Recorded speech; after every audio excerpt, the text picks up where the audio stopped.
How's it going, everyone? Chris here, and welcome back to another Super Smash Bros. Ultimate DLC leak discussion video. In today's video, we are going to be taking a look at another supposed leak which claims that they know all of the characters that are going to be on the Fighter Pass. However, as always, and I cannot stress this enough, just because this guy is claiming to know every single character, that does not mean that this leak is going to end up being true, so make sure you guys take it with a grain of salt and realize that I'm talking about it just for fun. If you'd like to read along while I talk, you can find a link to the original post in the description bar down below, and now, with all that out of the way, I have to tell you guys where this leak came from. So guys, the leak that we are going to be taking a look at today was sent in to me multiple times from multiple different people on my Discord server, so if you guys haven't already joined up, I highly recommend you do so. As of now, we have over 2,800 members always talking about Super Smash Bros. Ultimate, and if you guys ever want to talk to me directly, there is the best place to do so. You can find a link to my Discord in both the description as well as the pinned comment, and it is 100% free to join, so I hope to see you there. Now, the leak that we are going to be taking a look at today comes from GameFAQs, and it is a text post leak, so if you guys want to leave, go ahead and do so now, otherwise we are going to jump right into the newest leak. So like I said guys, this leak comes from GameFAQs.com and it does not have a title, however it is posted by a user named Underway. He starts by saying, "Hello, I understand if you don't want to believe me, but I have sources that are connected with Nintendo, and if you are a Super Smash Bros. Fan, I have some information about DLC. Challenger Pack characters, Sylux from Metroid Prime Hunters. Next up, we have Heihachi Mishima from Tekken. Following him, we have Joker from Persona 5. This one is obvious because he's already been announced. Following him, we have Banjo and Kazooie from Banjo and Kazooie. And finally, we have a Square Enix character. I'm not entirely sure which character, but it is going to be one of these three. Erdrick from Dragon Quest, Chrono from Chrono Trigger, or Sora from Kingdom Hearts. Then we have some bonus DLC characters. First of all, we have Piranha Plant, who has already obviously been announced. Then we have Edelgard from Fire Emblem Three Houses, probably used to promote their new game. And finally, we have a new Pokemon character. It's going to be a Pokemon from the 2019 game. So now that we've gone over the entire leak, let's talk about it a little bit. So first of all guys, let's go ahead and talk about Sylux. Now obviously, Sylux is one of the characters that we have talked about a ton on this channel because there is a lot of evidence supporting his inclusion.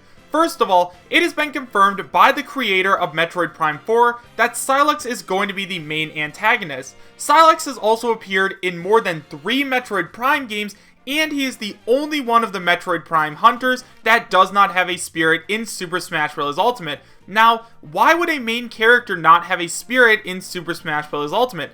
Obviously, it's because later down the line, they're probably going to add them in as a DLC character, and then give them a fighter character spirit. Sylux would be a great way to promote the new game, so I definitely think that Sylux is going to make it into Super Smash Bros. Ultimate. Next up, we have Heihachi, and this is another one of those characters that I definitely think has a very strong chance of making it into Super Smash Bros. For those of you guys who don't know, Tekken is one of the most popular fighting games in the entire world. Besides for Super Smash Bros. And Street Fighter and Mortal Kombat, Tekken is definitely up there in the top 4 fighting games. Now, does Nintendo like the Tekken franchise? Well, obviously Sakurai at least does, as we saw because Heihachi got a Mii costume in Super Smash Bros. For Wii U. Now, if they did decide to bring Heihachi over to Super Smash Bros., what would it do for them? Well, it would make them a ton of money, first of all. Heihachi is a very big name in the Tekken world, and if people who were playing Tekken decided that they wanted to come over to Smash because they saw him in Smash, that would end up making Nintendo a lot of money. Heihachi, just like Ryu and Ken, is a fighting game icon, so it makes way too much sense for him to be included in Smash. Next up, we have Banjo and Kazooie. Now, this is a character that I definitely think has a very strong shot of making it into Super Smash Bros. Ultimate, and here's why. First of all, Banjo and Kazooie have history with Nintendo. They had games on the Nintendo 64, Banjo was a part of Diddy Kong Racing, and Sakurai has stated before that he wanted to put Banjo in Super Smash Bros. Melee. However, before he could do that, Rare, the company that owns Banjo and Kazooie, was bought by Microsoft, so now technically Microsoft owns Banjo and Kazooie. However, we know that third-party characters can make it into Smash, and not only that, the head of Microsoft, Phil Spencer, has said before that he would love to see Banjo and Kazooie come to Smash. Not only that, but we know that Microsoft is involved with Super Smash Bros. Ultimate. There are spirits from the company Rare, which is currently owned by Microsoft, in Super Smash Bros. Ultimate, and since we know they are involved, Banjo and Kazooie definitely has a chance. And finally, the last reason, and I think this is probably the strongest, is Banjo is a fan favorite. We know that Banjo and Kazooie did extremely well on the Smash ballot, and I'm sure Nintendo is aware of their popularity. Next up, let's go ahead and talk about the possible Square Enix rep. So first of all, let's go ahead and knock Chrono out. I honestly don't think that Chrono is as likely as Erdrick or Sora, or even Zeno for that matter, so as of now, we're not really going to talk about him. However, let's go ahead and talk about Erdrick from Dragon Quest. As of now, I think that Erdrick has a very good chance of making it into Smash. Vergaben has stated that Erdrick is the most likely Square Enix character, and we covered a leak a couple of days ago from a credible Japanese leaker who said that Erdrick was going to be the next Square Enix representative and the next Super Smash Bros. Ultimate DLC character revealed, so obviously, as of now, Erdrick is the most likely character. However, we can't count Sora out just yet. As we know, Sora is extremely popular among the Smash community. A ton of people really want him in the game, and not only that, Kingdom Hearts 3 is coming out very soon, so could you guys imagine if they announced Sora as a DLC character around the time of Kingdom Hearts 3 release? It would help sell Kingdom Hearts 3, and it would help sell Super Smash Bros. Ultimate. It's a win-win for both sides. Not only that, the argument that I hear a lot against Sora is that he's owned by Disney, so there's no way he can make it in, and while it is true that he is owned by Disney, as I've stated before, we know for a fact that Square Enix is allowed to do whatever they want with Sora. They can't do whatever they want with Donald, Mickey, or Goofy, but they can do whatever they want with Sora, so Sora definitely has a very strong chance of making it in. Next up, we have Edelgard, and I bet there are some people out there who are super happy we're getting some more Fire Emblem characters, and I bet there's some people out there who really wish that we wouldn't be. However, guys, we need to realize that Nintendo are the people who are choosing the characters, so we are going to get a new Fire Emblem rep. I am almost positive of this. First of all, we saw this exact thing happen with Corrin in Super Smash Bros. For Wii U and 3DS.